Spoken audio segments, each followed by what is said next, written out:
Et c'est parti pour le mag numéro 4, embarquez.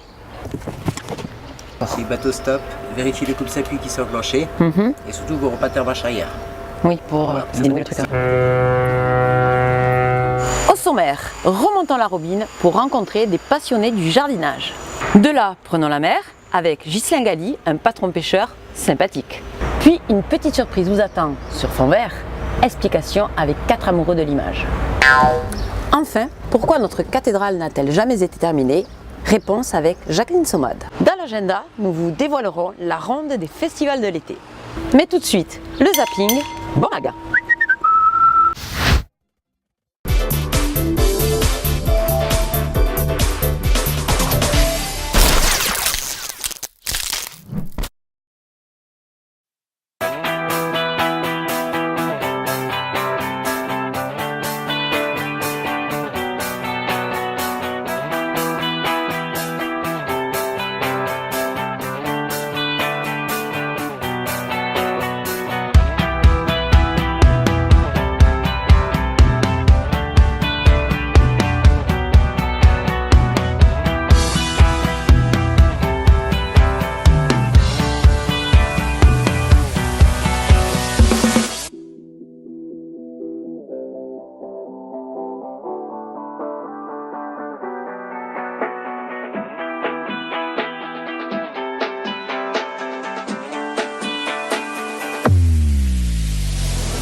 Tomates, aubergines, concombres, ils sont plusieurs centaines à cultiver leur petit potager aux portes de Narbonne.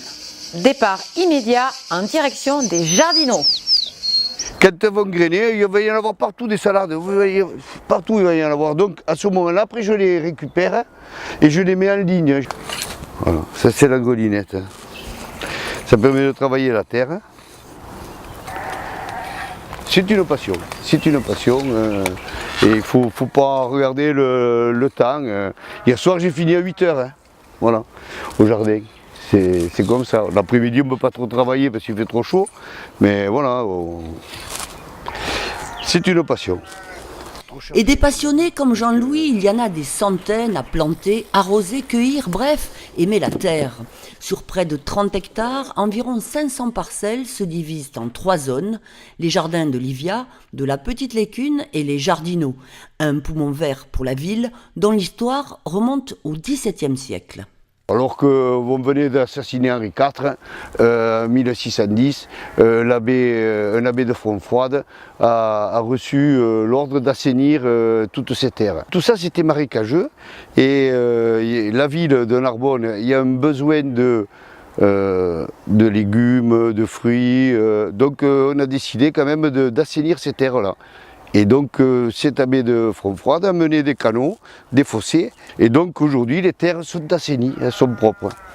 Et propres, ces terres le demeurent. Respectées par leurs propriétaires, les jardins affichent leur bonne santé. Objectif commun avec les élus de la ville, le zéro phyto. Les élus de la ville de Narbonne sont très concernés par cette démarche, car ils sont soucieux de la qualité de vie et de préserver la santé des Narbonnais et des touristes qui viennent visiter la ville de Narbonne et la plaine narbonnaise, ainsi que le littoral. En plus de la démarche zéro phyto, il y a aussi la démarche zéro herbicide que la commune de Narbonne et les élus ont décidé de mettre en place avec des moyens humains, des moyens mécaniques, puisque le désherbage se fera mécaniquement, à part de l'arachis, par de la brosse métallique, par du brûlage.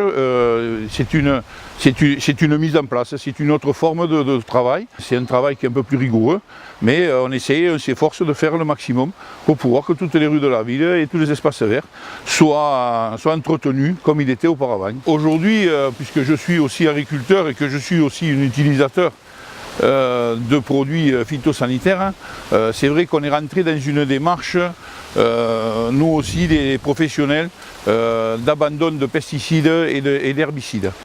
Verger, potager, mais aussi agrément. Le charme de ces parcelles a de multiples attraits, Un véritable havre de paix pour Martine. Je viens matin et soir. Je viens toute la journée. Que ce soit l'hiver, que ce soit l'été, que ce soit le printemps, que ce soit l'automne, je viens tous les jours. Puis il y a toujours quelque chose à faire. Il y a des herbes enlevées, il y a arrosé, il y a toujours quelque chose à faire dans ce jardin d'Agribar. Même s'il n'y a pas des légumes, même, il faut toujours y être.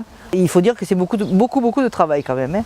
Surtout quand on a 71 ans, qu'on n'a pas 20 ans. À 20 ans ça va, mais à 71 c'est moins bien. Ça maintient en forme, hein?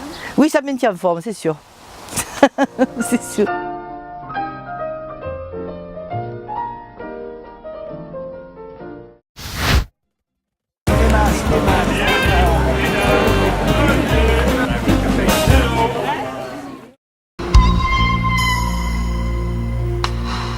Un lever de soleil, des dorades frétillantes, le pied marin, Ghislain Galli nous a embarqués pour remonter ses filets. Une balade pas comme les autres, c'est notre portrait.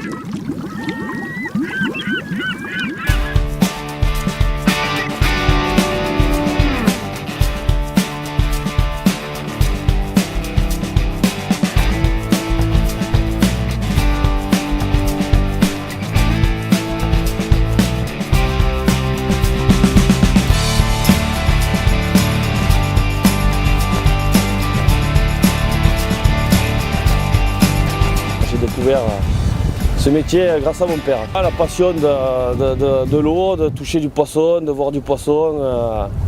Depuis tout petit, j'ai trempé là-dedans. Qu'est-ce que ça te fait la mer? C'est quoi l'émotion, la sensation de la mer? C'est un appel, elle vous attire si vous voulez. C'est un besoin, c'est dans la peau. Moi, je me souviens des belles pêches avec mon père, ça reste là-dedans. C'est incroyable. C'était quoi des belles pêches? C'était des pêches à la caluche avec mon père à la plage sauvage à Gruissant. Des belles pêches de loup, c'était magnifique.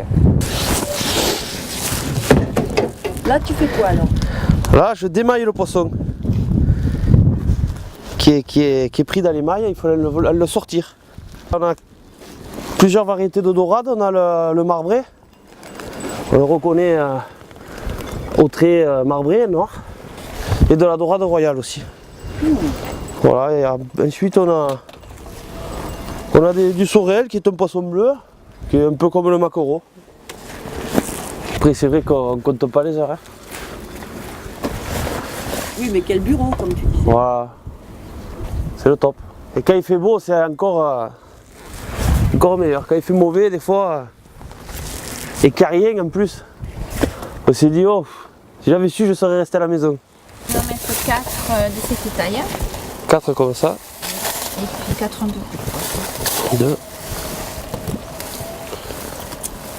3. Je vais les faire au grill. Sur les sarments de la claque.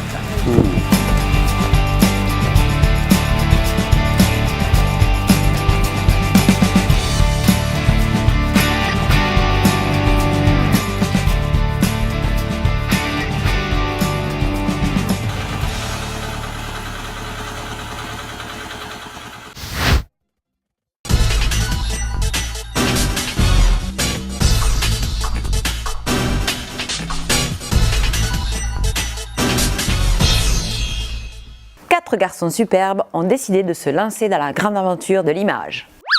Ils peuvent vraiment tout faire. Ça, ah oui, ça aussi. Dans ce cœur des possibles, tout est vraiment possible.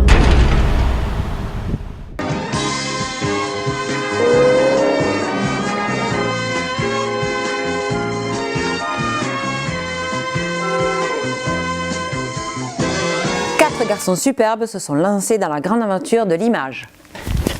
Donc l'idée, hein, on va te filmer donc sur le fond vert, on va changer le décor extérieur, tu seras au milieu d'un champ ou je sais pas où, on n'a pas encore défini, ou au milieu de la plage, enfin bref. Et donc tu fais ton speech, quand tu as fini ton speech, tu lèves les bras, tu décolles, et moi en post-production j'enlèverai le verre et je mettrai le bon décor qu'on aura défini, qu'on checkera cet après-midi. Voilà. Donc, la première opération, ça va être donc de détourer le personnage qui a été filmé sur fond vert. On va aller chercher une image de fond. Voilà un peu le principe. Et là, hop, tu vois, voilà, le masque, là, il est pas assez grand vers le haut, puisqu'il faut qu'on garde tes bras. Et après, on le fera décoller. Mon travail consiste à partir de plans 2D, à présenter par exemple ici des appartements qui vont être vendus sur plan justement. Donc on me demande de les meubler un peu à mon goût, en étant assez moderne on va dire, et de façon à donner envie aux futurs acheteurs. Je suis amené ici à faire des plans par rapport au nettoyage hygiénique de cuisine professionnelle. Donc là c'est également de l'image de synthèse totalement créée en 3D. Ce qui me plaît c'est vraiment de pouvoir proposer et de maîtriser tout depuis le début du projet, quoi.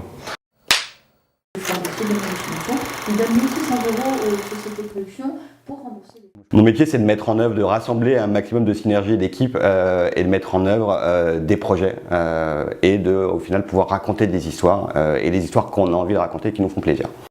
Je viens de la télévision, je suis venu faire une émission en direct il y a 4 ans et demi avec Laurent Boyer ici. Ça faisait 4 ans et demi que j'étais sur les routes avec lui. Je me suis arrêté ici, j'ai eu un coup de foudre pour la ville, et pas que pour la ville, mais un vrai coup de foudre. Et j'ai décidé de poser mes valises définitivement ici, donc j'ai tout quitté. Et on s'est lancé un peu le pari fou de faire de la production, de décentraliser mon métier de production audiovisuelle, de producteur parisien on va dire, ici en région. On pensait que ça allait être impossible sur les prévisionnels et on s'aperçoit aujourd'hui que finalement avec beaucoup de travail et de très bonne volonté comme les garçons qui nous entourent, finalement tout est réalisable et au contraire on le fait plutôt dans un meilleur confort on va dire que là-haut. Je m'appelle Cyril Fiorio et je suis webmaster, enfin plutôt consultant multimédia indépendant depuis 2002, donc ça fait quand même une bonne quinzaine d'années. Ce qui me botte, c'est la programmation pure, donc les applications, les sites internet, le créer de A à Z, voilà, tout ça me plaît beaucoup. Chacun est indépendant et de temps en temps on se passe on a besoin de l'un et de l'autre, des spécificités de chacun pour travailler sur des projets spécifiques. D'accord. Quoi par exemple? Tout dernièrement, ah mince, voilà. Coupez Coupez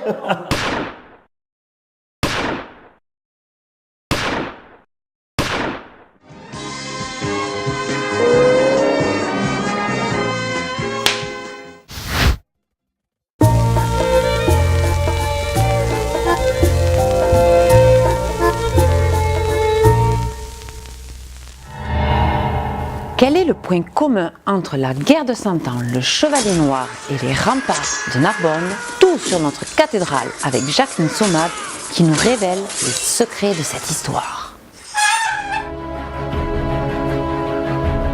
Pourquoi la cathédrale Saint-Just-Saint-Pasteur n'a jamais été achevée?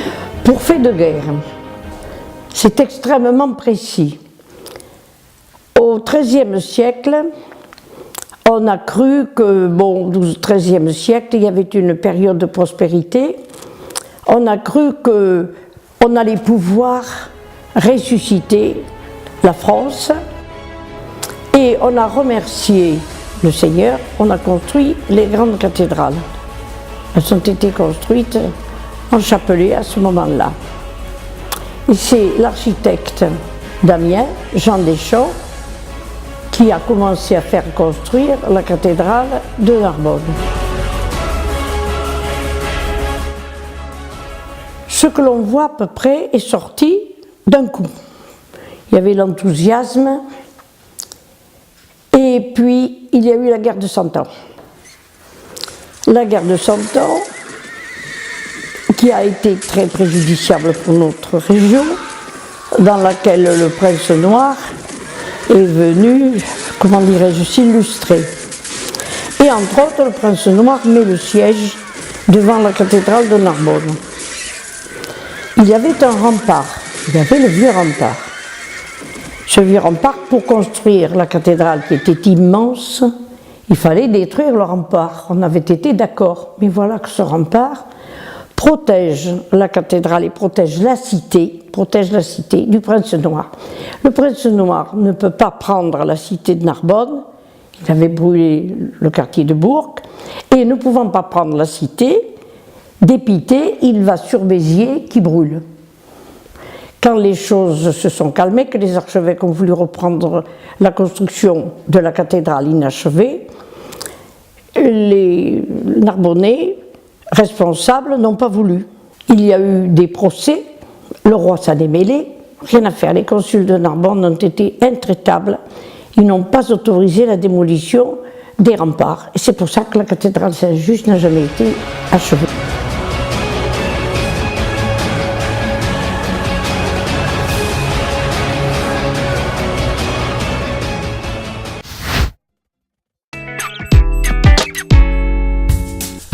Côté rendez-vous, l'été sera animé. Top départ le 1er juillet avec les acrobaties de Next. Du 5 au 9 juillet, Élisique, le festival des cultures méditerranéennes, est de retour avec Gérald de Palmas et Michel Jonas. La fête se poursuivra avec Musique au présent du 19 au 23 juillet, puis Festnoc, le festival occitan qui soufflera sa deuxième bougie à Narbonne-Plage le 20 août. Sans oublier le point d'orgue de l'été, Parc en Seine, du 24 au 26 août qui fera chavirer Narbonne. Côté projet, ce sont les travaux de réhabilitation du pont de Carcassonne qui s'achèvent. Les véhicules légers pourront ainsi emprunter de nouveau cet axe essentiel dès le début de l'été. A noter également la reprise des travaux dans le cloître de la cathédrale pour la deuxième campagne de restauration de ce monument emblématique de Narbonne. J'espère que vous avez bien voyagé avec nous. Nous préparons la suite pour la rentrée. Au revoir et à bientôt.